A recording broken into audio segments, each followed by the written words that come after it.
Sale, pues. Bueno, habíamos visto todo, bueno, habíamos hecho toda la parte de clasificación o de identificación de un diagnóstico positivo o negativo en términos de una sola variable, una variable que es una variable continua, y estábamos definiendo las cosas en un umbral. Es decir, teníamos una variable que me servía, esta variable le llamaré lambda, para discriminar entre las dos clases que mencionamos hasta ahorita, donde tengo la clase con diagnóstico positivo o clase enferma, y la otra clase que es la clase de diagnóstico negativo, que es la clase sana. Está acá. Muchas veces, y con clase menos, muchas veces las clases, o no, mejor dicho las clases, mejor dicho los patrones o los datos, no se pueden discriminar a través de una sola variable, porque el conjunto o la clase o la descripción de una enfermedad, de una patología o de una cierta cosa, por ejemplo especies, que es lo que vamos a ver en el ejemplo, se describen en más de una variable. Es decir, las observaciones que tengo acá, las observaciones X, son en realidad un conjunto de elementos o de vectores donde tengo distintas características que les llamaré, por ejemplo, X0, X1, X2, X3, donde cada una de estas cosas o cada una de estas entradas del vector que describe a una observación, que le voy a llamar XY, está definida por estas cuatro características. Por ejemplo, no sé, el ejemplo que hemos estado mencionando, una observación XY en su forma de vector renglón, lo puedo observar como la saturación de oxígeno, SpO2, temperatura, y en el caso de COVID, SpO2, temperatura, y ahorita sería la definición completa, y presión arterial, por ejemplo. Entonces tengo ahora un espacio de variables donde están, este ejemplo está en R3, y entonces los datos se mueven en ese espacio R3 que tengo hasta ahorita.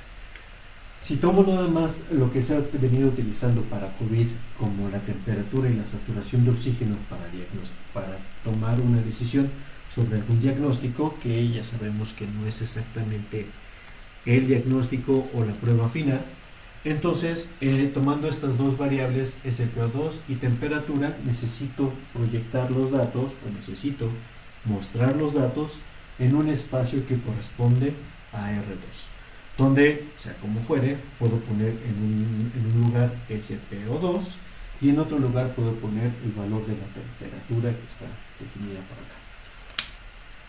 No necesariamente SpO2 sola o temperatura sola me ayudan a discriminar los datos. Si fuera así, si la temperatura solamente me ayuda a discriminar de una manera aceptable los datos, entonces no sería necesaria ninguna otra variable o característica para poder tomar una decisión sobre el diagnóstico o sobre la asignación de clases que estoy haciendo.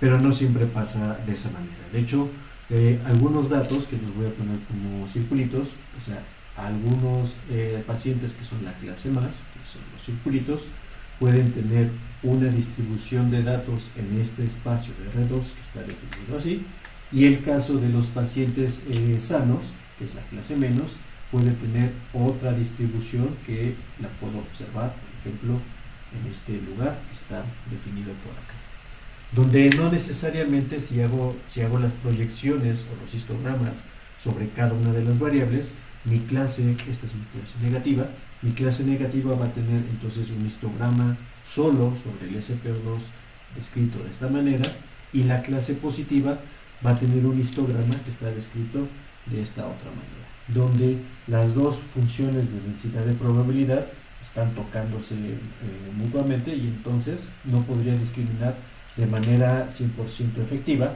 las dos clases que tengo acá. Lo mismo pasa, aunque en una menor medida, si le proyecto los datos sobre el eje de la temperatura.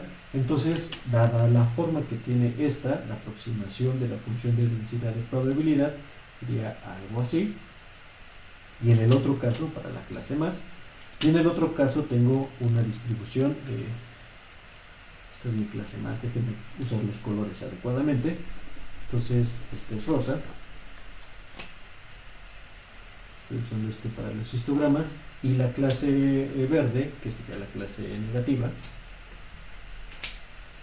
tiene una distribución un tanto más para arriba, que sería algo así, donde a diferencia de esta variable o del conjunto de la saturación de oxígeno, estos datos no son tan discriminables como si lo son acá.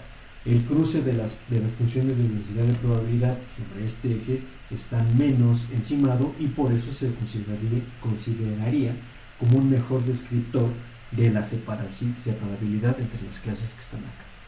Sin embargo, cuando yo veo el mapa completo, que es esta visualización en R2 de los datos, observo que si bien utilizar una variable no me ayuda a discriminar bien las cosas, puedo utilizar más de una variable y generar entonces una región, por ejemplo, algo así, donde los datos son perfectamente discriminables entre ellos. Lo que estoy haciendo es construir una región o una frontera de decisión que me permite decidir si los datos pertenecen a la clase menos o a la clase más.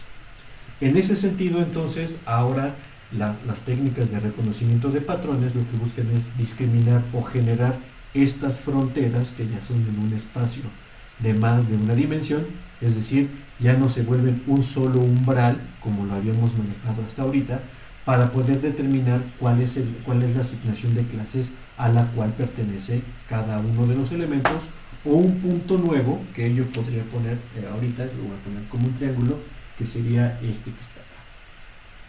A partir de los datos que conozco, que son estos, de los cuales sé perfectamente cuál es su asignación de clases, entonces datos nuevos, como por ejemplo este triángulo, les puedo asignar una etiqueta una vez que he construido el modelo que estoy definiendo ahorita como esta frontera punteada que está definida por acá. Para eso necesito entonces generar generar modelos matemáticos. Un modelo es una ecuación, finalmente, una ecuación que me ayude a describir la frontera de decisión o la frontera de separación entre las clases que he estado estableciendo hasta ahorita. Existen varios métodos y el primero que nos toca ver es el método que se conoce como el método de los vecinos más cercanos. Se llama KNN, donde K hace referencia al número de vecinos y NN hace referencia a las palabras en inglés nearest neighbors. Entonces, lo que hace el algoritmo KNN, que es un algoritmo bastante sencillo, por eso se ve, por eso queremos verlo inicialmente, es, dado que yo conozco o tengo un conjunto de datos que conozco dónde están distribuidos, porque sé que estos tienen la etiqueta más, estos tienen la etiqueta menos, busco asignarle clases a un nuevo dato que podría estar, por ejemplo, por acá. Este dato que tengo acá no conozco a qué clase pertenece y lo que hago es encontrar o asignarle una clase en función de esta terminología que voy a describir ahorita.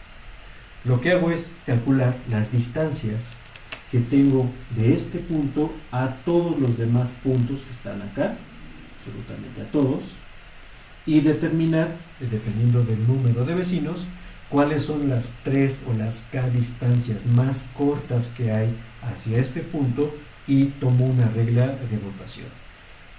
Entonces necesito un número impar de datos o un número impar de k vecinos y entonces digo, quiero 3 vecinos, entonces si 2 de ellos son de la clase menos, entonces le asignaré a este nuevo punto la clase menos. Si 2 de ellos son de la clase más, entonces le asignaré la clase más. Entonces puedo empezar a trazar estas distancias que serían, ahorita en mi concepción, por lo menos visualmente, estas serían las distancias más cortas, las distancias euclídeas más cortas que tengo a los mismos patrones que ya he representado o que conozco cuáles son sus clases. Entonces, al tomar estas medidas, empiezo a contar, tengo 1, 2, 3, 4, 5 vecinos, de los cuales 1, 2, 3 son la clase más, y tengo 2 de la clase menos, por lo tanto, este patrón que está aquí, o este triangulito que está ahí, le puedo asignar la clase positiva, que sería entonces el círculo. Entonces, ahora está dentro de este valor, que es el círculo que tengo definido. La idea es muy sencilla, la idea hace referencia a que si el punto o el nuevo punto que no conozco su clase está muy cerca de patrones que tienen una cierta clase asignada, pues entonces corresponderá, por lógica, a ese mismo patrón que está ahí. Hasta ahorita, pues suena bastante lógico, la verdad, porque pues, es lógico pensar que un nuevo punto, por ejemplo, el que está por acá, tomando un punto que esté muy distante, los vecinos más cercanos, 1, 2, 3, que son estos, le asignaré entonces la clase positiva, que sería esta representación que está acá. Entonces cambio ese, que ya no es un desconocido, y se convierte ahora en un valor conocido o una etiqueta conocida por la cercanía que tiene a los vecinos que están a nuestro alrededor. La desventaja de este método es que necesito calcular todas las distancias, y eso no sé, porque necesito calcular absolutamente todas las distancias hacia todos los puntos para poder ordenarlas de manera descendente y contar cuáles son los valores de distancia que hay, o los vecinos o las etiquetas de los vecinos que tengo más cercanos al punto que está definido por acá. En ese sentido, ese es un método costoso y no hace ningún tipo de conversión, no genera ningún tipo de plano que esté separando. Bueno, sí lo va a generar cuando hagamos una evaluación de todos los puntos, pero no necesariamente es un algoritmo eficiente y no necesariamente es el mejor. De hecho, no hay una cosa como el mejor algoritmo para separar los datos. En la selección del método de discriminación depende mucho de la distribución de los datos en estos espacios que estamos definiendo por acá, y también depende mucho de las evaluaciones de la certeza o de los valores de certeza que puedo tener con ellos. Tengo una gran dependencia, como lo había dicho, de las etiquetas verdaderas de los datos, porque si estas etiquetas, o si yo considero mal estos valores de etiquetas, la fundamentación del modelo va a estar mal lograda y generará errores al momento de clasificar los nuevos datos que he tenido por acá. También dependo, para que este modelo funcione, bueno, de hecho todos los modelos, que la distribución de los datos sea, o que la muestra de datos sea lo más grande posible, para que las distribuciones o para que los datos representen mejor en cada una de las variables explicativas que estoy teniendo por acá su completitud, o sea, qué tan dispersos están en estos nuevos mapas que están definidos por acá. Vamos a dejar ahorita la explicación aquí y vamos a ver un poco de ejemplos de estos datos junto con un manejo de Python para empezar a adentrarnos en este tipo de técnicas de aprendizaje o de reconocimiento de patrones. Entonces permítanme, vamos a libreta.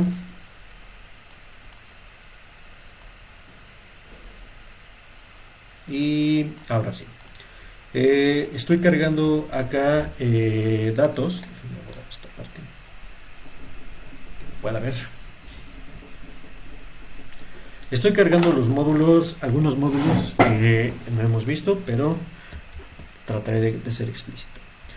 Pandas es un módulo de Python que me permite el manejo de datos que tienen muchas variables o muchos rasgos, muchas características, como puede ser el caso de temperatura y saturación de oxígeno, o en fin, muchos más datos que podría ser. También sirve para cargar series de tiempo y me permite un manejo eficiente de esos mismos datos.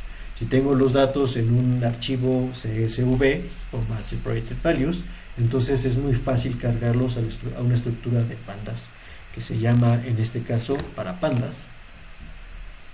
Lo que maneja se conoce como los data frames o ventanas de datos que están ahí. Es muy útil en el manejo utilizando este tipo de estructura de data frame en Python. Seaborn es una interfaz que me permite hacer gráficas de las distribuciones, mapas como estos, donde puedo ver de manera dispersa las distintas features, las distintas clases en un espacio, y genera gráficas que son muy bonitas para visualmente entender qué es lo que está pasando con mis datos. NumPy, ya sabemos que es el manejador de arreglos y formas de álgebra lineal, que son sumamente importantes para cualquier proceso de clasificación. y de sklearn, que es el kit o es el toolkit por excelencia de aprendizaje maquinal o de reconocimiento de patrones. Voy a importar justamente el método de vecinos más cercanos, que es este, y voy a importar también un módulo que me permite hacer la separación que había dicho en algún otro video de los datos, separar de mi conjunto algunos datos que usaré para entrenar, otros datos que usaré para probar los valores, y finalmente también tiene sklearn un conjunto de bases de datos o de datos categóricos que puedo utilizar para hacer mis demostraciones y evaluaciones de modelos que estoy usando ahorita, junto con metrics que me va a dar los valores de desempeño del clasificador que estoy haciendo ahorita. Entonces ahorita ya lo corrí, bueno, lo vuelvo a correr para que se muestre cómo se genera esto, y voy a cargar un conjunto de datos, yo creo que es el más famoso, de plantas que se llaman las plantas iris. Las plantas iris son plantitas, alguien hizo una recolección de plantas y entonces midió el ancho y el largo del pétalo, el ancho y el largo del sépalo de 3 variedades de iris, que son iris setosa, virgínica y versicolor, y la intención es poder asignar la especie de la planta a partir de medir únicamente estos 4 valores que he mencionado ahorita, y que vamos a ver cuáles son esos 4 valores que están acá. Entonces lo que estoy haciendo acá es cargar todo el conjunto de valores, que como había dicho son 4 arreglos. Aquí los tengo, perdón, aquí está un poco de más, pero tengo un arreglo que dice el arreglo data, que tiene justamente los 4 valores que están definidos acá. Cada renglón de estos es una observación de los datos, o sea, corresponde a haber medido a una planta el ancho, el largo del pétalo, tengo 2 variables, el ancho y el largo del sépalo respectivamente. Y de estas variables tengo entonces también una codificación de la especie a la cual pertenece, que está dado en este arreglo que se llama target. Target, tengo los primeros 50 datos corresponden a una especie, los segundos 50 corresponden a otra especie y los terceros 50 corresponden a la otra especie. Y las especies se llaman setosa, versicolor y virgínica respectivamente. Entonces lo que voy a hacer es, de este arreglo, que es el arreglo X, o de esta estructura, que es la estructura X, voy a extraer los valores de data, o sea, el conjunto de datos como tal, de valores numéricos de la variable, que en este caso la planta de las plantas está definida en R4 por estos valores que son sépalo, ancho, sépalo, largo, pétalo, ancho y pétalo largo. Literal, son medidas de distancia de una hoja, que está en la hoja, ¿sí? En la hoja, mido esto, y del sépalo, que es la parte de la flor, o la hojita de cada flor, también se mide entonces el ancho y el largo de esos valores, y a partir de esas 4 medidas que están acá, poder identificar a qué especie de planta pertenece. Usualmente se le llaman a estas medidas, que están en R4, los features o las características o los rasgos de observación, y los valores de los targets serían las etiquetas o las clases que estoy definiendo aquí. Entonces extraigo los valores de los datos, los valores de las características de data, extraigo los valores de las etiquetas y construyo en esta línea un data frame, que es esa estructura que va a contener y va a ordenar a todos los valores, como construyendo, ya invocando a pandas, diciéndole que construya un data frame que va a tomar los datos de estos valores de features que están aquí, y los nombres de las columnas que le va a poner a cada uno de esos valores son estos: ancho de pétalo, largo de pétalo, ancho de sépalo y largo de sépalo.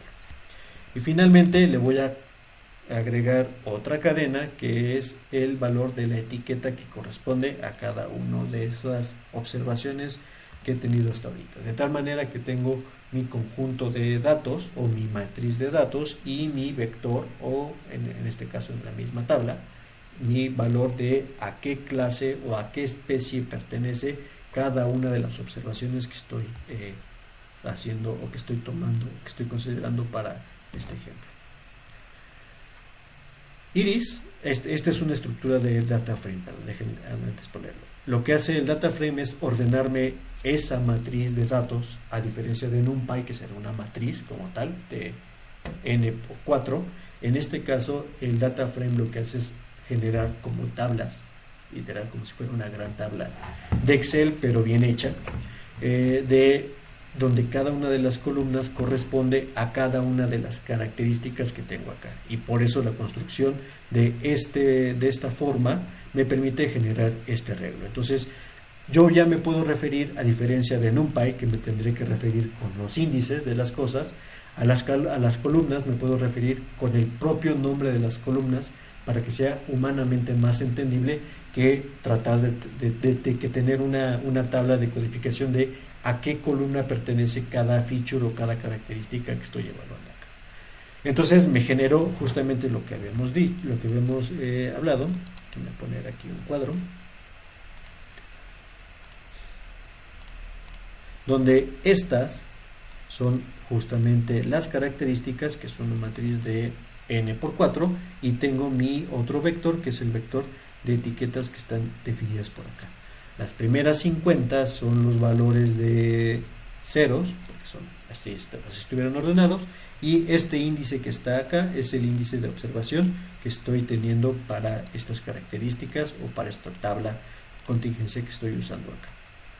El uso de pandas también facilita mucho el manejo de los modelos, porque me permite construirlos de una manera más rápida, hablando de programación. No tengo que hacer todo el manejo que tendría que hacer a mano si lo estuviera escribiendo en C, por ejemplo. MATLAB creo que ya también tiene módulos que están definidos así, entonces es una gran ayuda y una gran ventaja, y ahora construir modelos es algo muy fácil en términos programáticos. Entonces ahora lo que voy a hacer es mostrar gráficamente estas tablas que están acá. Este llamado que estoy haciendo a Seaborn, lo que va a hacer es generar gráficas donde no puedo ver gráficas yo como humano en tres dimensiones sí puedo, pero va a ser complicado, y entonces lo que hace Seaborn es graficar en parejas de variables. Es decir, si tengo cuatro evaluaciones acá, voy a graficar pétalo contra ancho y largo de pétalo contra ellos mismos, este con este, este con este, este con este y este con este, respectivamente. Entonces tengo 6 posibles combinaciones de parejas, y me permite entonces ver cómo se distribuyen los datos en las distintas variables que estoy considerando para poder generar el modelo de reconocimiento de patrones que estoy generando acá. Entonces déjenme poner este punto. Seaborn me pide que le pase el data frame o el arreglo de datos, que es una matriz, y además con Hue, escribir antes de ver la observación, antes de ver el resultado. Hue me dice o me ayuda a decirle a Seaborn cómo quiero que los agrupe los datos. Hue en este caso, o la llave de clasificación, es justamente el valor de la etiqueta, y entonces agrupa a todos los que son etiqueta 0 con un color, todos los que son etiqueta 1 con otro color o con otro tipo de punto, y todos los que son etiqueta 2 con otro tipo de punto. Y la gráfica que tengo como resultado de este llamado es justamente esta que estamos viendo acá, donde tengo, al igual que lo que tenía en este espacio que había dibujado en el pizarrón, tengo cómo se distribuyen las 3 especies que están acá, la 0, la 1 y la 2, en cada una de los, por cada pareja de combinaciones que puedo tener acá. Ancho de pétalo contra largo del sépalo tienen esta distribución, ancho de pétalo contra ancho de sépalo, y así puedo generar las 6 combinaciones que están definidas por acá. 1, 2, 3, 4, 5, 6. Ahí están, 6 combinaciones. Estas gráficas, si son cuidadosos, esta gráfica y esta gráfica son la misma, pero con los ejes invertidos. Entonces realmente lo que me interesa más es esta gráfica, o la mitad solamente de esta gráfica que está definida acá, de esta figura. Por default, lo que hace Seaborn también es estimar cómo es de manera suavizada los histogramas para cada una de las clases, y me los muestra perfectamente, bueno, me los muestra sobre la diagonal de esta gráfica. Déjame hacer pequeña esta para que se noten todos, sobre la diagonal de la figura que tengo acá. Con lo que hemos visto, entonces podemos saber que la clase 0, que corresponde a la clase, aquí dice setosa, o la especie setosa, es perfectamente discriminable con una sola de las variables, que es el ancho del sépalo, que está aquí, respecto a las otras dos variables o a las otras dos especies que podemos contemplar para este análisis o bases de datos que están acá. Esta estrategia de ver las distribuciones de los datos en parejas de variables me da idea de si se logrará o no una clasificación perfecta, o si es o qué método poder utilizar para poder generar esa clasificación que estoy buscando en este caso. En cambio, las flores, que son la flor versicolor y virgínica, que son la rosita o moradito y la otra morada más fuerte, no son tan separables como si lo son las otras dos, la primera especie, que es la versicolor, respecto a la otra pareja de datos que están ahí. En fin, ya podemos entonces tener una idea de cómo se generan estos mapas y cómo los estoy observando en estas clases que están acá. Si las clases son muchas, o sea, perdón, si los rasgos son demasiados, entonces estas gráficas empiezan a ser cada vez más y más grandes, y entonces se vuelve humanamente inviable poder generar este tipo de gráficas que estamos observando en este lado. Pero ahorita se pueden hacer perfectamente bien. Lo que he hecho es usar estos métodos para dos clases, y entonces lo que voy a hacer es únicamente separar las clases 0 y 1 ahorita con un manejo de datos que voy a hacer ahorita con pandas. Hacer un zoom para poder ver mejor el código. Acá está. Entonces, iris, esta variable, es un data frame como tal, y lo que estoy haciendo ahorita es seleccionar del propio iris aquellos valores cuyas etiquetas sean menor a 2, para tener únicamente etiquetas 0 y 1. En este ejemplo que voy a utilizar, quiero separar las clases, primero la clase 0 de la clase 1, que está aquí.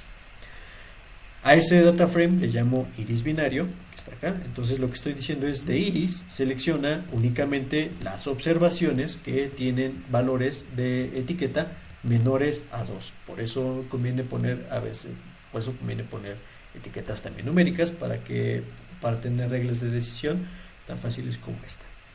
Y entonces voy a graficar ahora únicamente esas dos clases en este nuevo espacio de Seaborn, y voy a ver cómo se ve el encabezado de Seaborn iris binario, para mostrar que es otra vez un data frame como el que teníamos hace rato, y ahora tengo únicamente mis dos clases, que son las clases de 0 y 1 respectivamente, como se puede observar acá. Iris binario entonces tiene exactamente las mismas columnas que tenía iris originalmente, pero filtró, eso fue lo que hizo acá con esta llamado, filtró en función de las etiquetas y solo se quedó con los valores cuyas etiquetas eran menor a 2.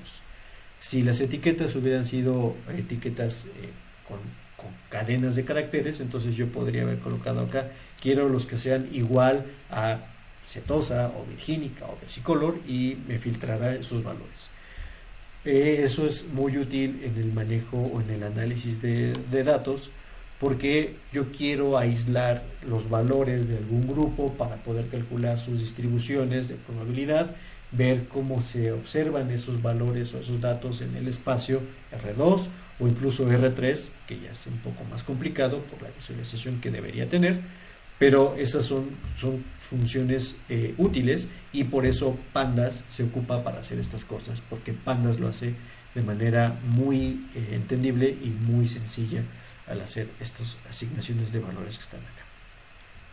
Entonces podemos ver que justamente existen, en este caso, todas o casi todas las combinaciones de variables que están acá, o sea, estas, déjenme poner esta gráfica, parte baja, tanto combinar ancho de pétalo como ancho de pétalo contra largo de pétalo permitirá entonces una discriminación de los datos entre etiquetas 0 y etiquetas 1, que serían, por ejemplo, lo que hemos manejado acá, datos enfermos o datos de personas que tienen COVID contra datos de personas que no tienen COVID, siempre y cuando sepa la etiqueta. Entonces, este modelo podemos ver que sí existen valores que son perfectamente discriminables y que entonces podré encontrar un modelo que tenga una clasificación al 100%, que sea capaz de discriminar perfectamente datos de una u otra clase que están acá. Voy a ahorita ocupar esta variable que se llama features, y lo que voy a decir es que quiero el ancho de sépalo, que es este ancho de sépalo, o sea, esta clase que está acá, y ancho de pétalo, que es esta que está acá. O sea, voy a separar los datos usando este espacio que está definido por acá, que como se ve es perfectamente discriminable esta variable o estos datos en esta variable. Y otra cosa que nos permite hacer sklearn es esa separación de conjuntos que habíamos hablado en un video anterior de los datos que tengo definidos acá. Le paso los datos, le digo que solamente quiero estas dos features que están aquí y que utilice como los valores de etiqueta o de separación o de clase estos valores que están en la etiqueta de label. Y quiero que el conjunto de prueba tenga tenga un punto 3 del conjunto total. Déjenme hacer un dibujo de esto para que quede más claro, porque seguramente se ha olvidado por acá.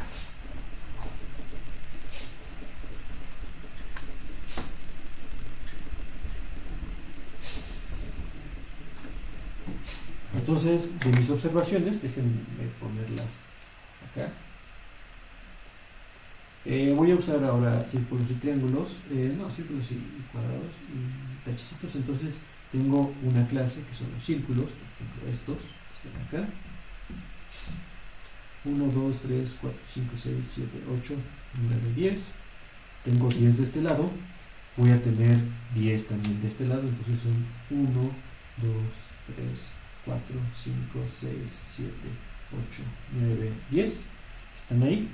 Y lo que hace la función trainTestSplit es, si le digo que quiero 3 del conjunto de entrenamiento, toma al azar 3 valores, por ejemplo este y los deja fuera como si los borrara momentáneamente del mapa que está definido por acá. Entonces, momentáneamente no van a estar. Y lo mismo hace con el conjunto de prueba, donde toma al azar, por ejemplo, y entonces también los borra de este conjunto que está definido acá. Y lo que hace ahora es construir el modelo, es decir, sabe que estas 7 características o 7 datos que están en X y de X, de taches, y 7 circulitos que están acá, son los que con los que va a construir el modelo, es decir, son los valores cuando yo asigne un nuevo dato que les va a tomar las distancias y seleccionará las 3 distancias más cortas y asignará la clase dependiendo de a qué distancia o cuál tiene mayor voto para asignar la clase. Cuando yo evalúo el modelo, entonces estos 3 datos que había tenido acá se conformarán como los 3 triangulitos que estaban aquí. Este va a ser otra vez un triangulito porque son datos que no había visto. Y en función de estos 3, que este es mi conjunto de entrenamiento, y los circulitos y taches conforman, voy a ponerlos en otro tono estos,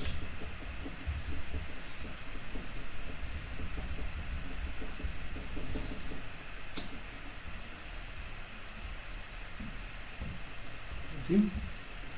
Y circulitos y taches conforman el conjunto de entrenamiento. Entonces, yo sé de los triángulos, porque eso fue lo que hice, los extraje, qué etiquetas pertenecen, porque pertenecen al conjunto de datos con los cuales estoy generando los modelos. Entonces, conozco sus etiquetas y puedo evaluar qué tan eficiente es el modelo para poder separar estos datos nuevos que no han sido observados por la generación del modelo que estoy teniendo ahora. Necesito entonces generar los datos, otra vez la estructura, la matriz de observaciones. Entonces train test split lo que me genera es los datos, o lo que tiene train es los features, los conjuntos de datos como tal, que son usados para entrenamiento, los features que son utilizados para prueba, el vector que corresponde a las etiquetas de entrenamiento y el vector que corresponde a las etiquetas de la prueba. Necesito las etiquetas de la prueba porque si no, no puedo comparar el desempeño de este modelo que estoy teniendo acá. Entonces, déjenme correrlo y mostrar lo que estoy teniendo en la salida. Otra vez, xtrain es un data frame que tiene, en este caso, únicamente los valores del ancho de sépalo y ancho de pétalo, donde aquí estoy mostrando los primeros 5 valores. TrainTest también hizo una revoltura de los valores o de las etiquetas, y lo que estoy mostrando en JTrain y JTest son las etiquetas que corresponden a cada una de las observaciones que están revueltas en mi conjunto para poder generar mi modelo. Y ahora viene la parte interesante, o la construcción del modelo, que son básicamente 2 pasos. Uno, yo digo que el modelo es un tipo de clasificador a través de vecinos cercanos y que el número de vecinos cercanos es 3. Después tomo la matriz de observaciones, los datos, sus valores de etiquetas, que son estos, y le digo que simplemente ajuste el modelo.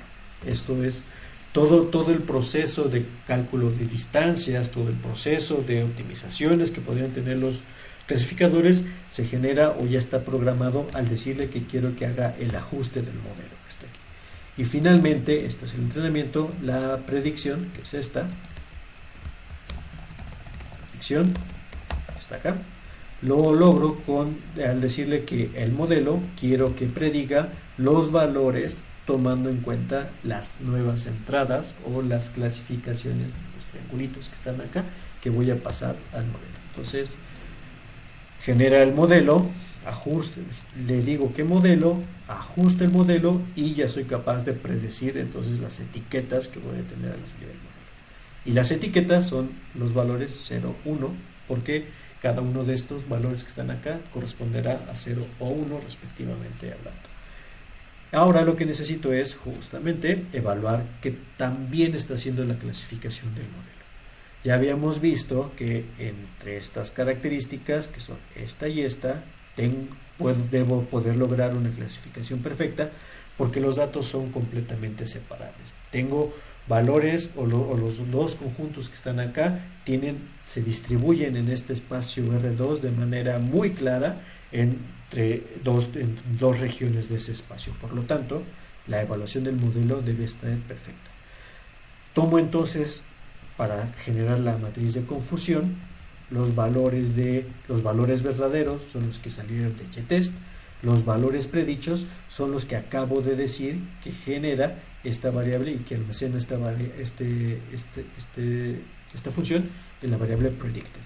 Entonces paso a la función metrics, que lo que hace es calcular la matriz de confusión. Ya sabemos que dice cuántas etiquetas 0 corresponden a 0, cuántas etiquetas 1 corresponden a 1, respectivamente.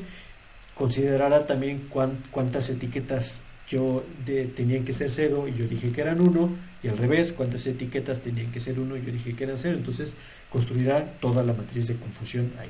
Y calcula también el valor de certeza. En este caso la certeza no está sesgada porque tengo 50 datos y 50 datos de una clase y otra respectivamente, entonces no hay sesgo de certeza en este momento. Justo como tenía que pasar, entonces mi matriz de confusión es una matriz identidad que tiene que tiene valores solo sobre la diagonal, y tengo entonces un valor de certeza de 1 porque logré una clasificación perfecta, porque mis datos en este espacio que estoy utilizando se pueden observar perfectamente separables uno respecto al otro. Vamos a hacer otra vez este ejercicio, vamos a cambiar estos valores, pero ahora vamos a pedirle que sean las otras dos tipos de especies, las otras dos especies, para poder mayorizar 0, para poder ver qué es lo que pasa con un escenario no tan ideal y tan perfecto como era estos datos que tenemos ahorita. Ahora ya mis datos ya no son tan separables uno respecto al otro, salvo quizá por acá, por ejemplo, en esta región, que es ancho de pétalo y ancho de sépalo, por acá. Esta también, ancho de sépalo y ancho de pétalo, también va a dar una idea de una discriminación, pero ya vemos que las distribuciones o las PDFs de cada una de las plantas, de las dos especies de plantas que están acá, ya no están perfectamente separadas, sino empiezan a encimarse una respecto a la otra. En el otro caso que tenía hace rato, en el caso de la setosa contra virgínica, bastaba con una sola característica para poder separar ambas clases, porque los histogramas en esos datos o las funciones de densidad de probabilidad en esa variable eran perfectamente discriminables y no se tocaban para absolutamente nada. En este caso, si yo graficara o si yo utilizara solamente un umbral, podemos ver que en este caso el área bajo la curva ROC no sería tan buena, no sería cercana a 0.5, y si acaso respecto al ancho de sépalo, el área ROC sería un poquito por encima de 0.5, dada que las regiones donde se están encimando los datos son estas que están acá. Entonces déjenme buscar, por ejemplo, ancho de pétalo y ancho de las dos variables sobre el pétalo. Entonces quiero primero tener una clasificación o un modelo que esté todo mezclado, por eso ocupo ancho largo de pétalo y ancho de pétalo, que son estas dos, y voy a entrenar primero con esos modelos que están acá. Tengo mis datos, ahí están mis etiquetas, y entonces vamos a ver la matriz de confusión. La matriz de confusión, justamente como tendría que pasar, y la certeza también, son valores que están por debajo, porque no es capaz de encontrar un modelo que ajuste o que me discrimine bien entre los datos que están ahí. Porque de arranque puedo ver que en este espacio R2 que está acá, estas variables las distribuciones de los datos están completamente encimadas y va a ser difícil poder discriminar a los datos en esa región. Si acaso puedo ver que una de las especies, que es la 2, que es la versicolor, está un poquito más arriba o está cargada un poco hacia esta esquina, y la virgínica está cargada hacia la esquina inferior izquierda que está acá. Puedo evaluar en otras características, por ejemplo en esta que sería petal width y sepal length.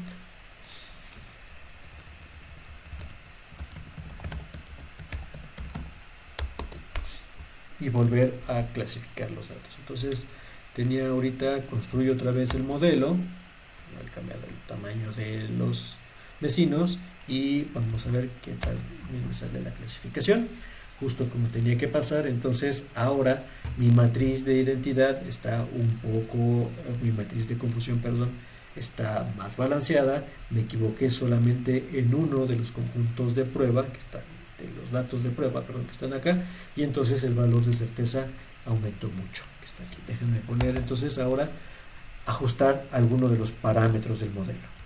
Los parámetros del modelo son aquellas variables del propio modelo, como en este caso la variable es el número de vecinos, que me ayudan a construir el modelo que estoy generando acá. El número de vecinos es el único parámetro de este modelo, porque solamente voy a decir cuáles son las k distancias más cortas para generar este clasificador. En este caso, o con estos conjuntos de datos o con estas dos variables, no tiene mucho sentido. Déjenme regresar a algo que esté un poco más encimado, por ejemplo, petal length y sepal width. Petal, aquí, sepal y petal. Vamos a ver, construyo otra vez mi modelo y vamos a ver la clasificación que está acá. Otra vez tengo una clasificación demasiado buena entre estos dos conjuntos que están acá, donde me equivoco nada más en poquitos valores o en muy poquitos datos, que es 2 y 1 respectivamente. Déjenme cambiar entonces el número de vecinos. Voy a utilizar ahora más vecinos, a ver si eso mejora, aunque yo creo que va a ser poco viable. Mejoró un poquito, pero no necesariamente mejoró de una manera sustancial. la clasificación que había tenido hasta ahorita. Déjenme poner ahora más, o utilizar todas las características que estaban acá. Entonces voy a poner petal length, petal width, coma, sepal y petal length, petal width, sepal length, sepal width. Entonces, mis datos, ahora estoy considerando las 4 características que he medido de mis especies, y vamos a clasificar el modelo, generar el modelo y clasificar. Como era esperado, entonces en estas 4 características ahora ya no puedo humanamente ver cómo se distribuyen los datos, porque ahora ya estoy en un espacio R4, y a partir de R4 ya se considera un hiperespacio, donde ya no tengo forma visualmente de apreciar las distribuciones de los datos. Por eso necesito ayudas en espacios que son más pequeños, R2 o si acaso R3, que son los perplots. Pero en ese hiperespacio que está formada por R4, las 2 especies que tengo aquí son especies casi perfectamente separables, como es el caso que está acá. En este ejemplo, el caso multiclase también puede ser utilizado, ¿no? Como yo estoy contabilizando a qué clase o a qué número, a qué clase tiene mayor voto de mayor cercanía, entonces podría, en lugar de considerar a iris binario, que solamente tiene 2, considerar a solamente iris, por acá y por acá, y entonces clasificar en el espacio multiclase. Construyo mi modelo, construyo mis datos, donde ahora tengo esa matriz de confusión. Sería mi matriz de 3 clases, donde puedo identificar perfectamente con este modelo que está acá, con esta variable que se llama modelo, a qué clase pertenecerá alguna especie nueva o alguna evaluación de una planta nueva que yo quiera incluir en mi conjunto de datos que está aquí. Entonces sustituye el modelo a la experiencia, o mejor dicho, se construye con la experiencia humana y facilita la descripción de las clases de una manera objetiva. Ya no tengo que preguntarle al experto, entre comillas, a qué especie pertenece, porque el conocimiento del experto fue vertido en este modelo. Aunque eso es lo que se pregona, pero no necesariamente es cierto. Siempre necesito al experto, o debería consultar al experto, para tener una mayor claridad de lo que está resultando como identificación de las especies en este caso, y tener un poco mayor de inteligencia a este respecto.